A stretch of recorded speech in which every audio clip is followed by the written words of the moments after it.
Hi friends, இன்றைக்கி நம்ம Tirunelveli special சொதி குழம்பு எப்படி பண்ணலான்னு பார்க்கலாம்.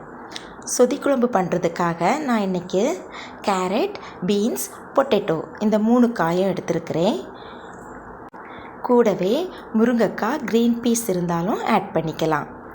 அடுத்து ஒரு 4 மிளகாய், கூடவே ஒரு துண்டு இஞ்சியும் சேர்த்து சதைச்சி எடுத்துக்கலாம். அடுத்து ஒரு கைப்பிடி அளவு சின்ன வெங்காயமும் பூண்டும் தோல் நீக்கி க்ளீன் பண்ணி வச்சுக்கலாம். ஒரு அரை மூடி தேங்காய் எடுத்து மிக்சியில் அரைச்சி பால் எடுத்து முதல் பால் தனியாக, 2வது பால் தனியாக எடுத்து வச்சுக்கலாம். ஒரு 1/4 கப்பு சிறுபருப்பை மஞ்சள் போட்டு வேக வச்சு எடுத்து வச்சுக்கலாம்.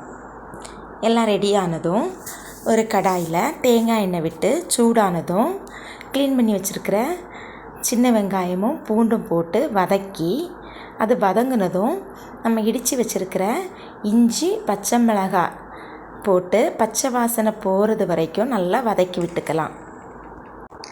அடுத்து கட் பண்ணி வச்சுருக்கிற காயெல்லாம் போட்டு நல்லா கிண்டி விட்டுட்டு, காய் வேகிறதுக்காக 2வது பால் எடுத்து வச்சுருந்தோம் இல்லையா, அதையும் விட்டு நல்லா வேக விட்டுக்கலாம்.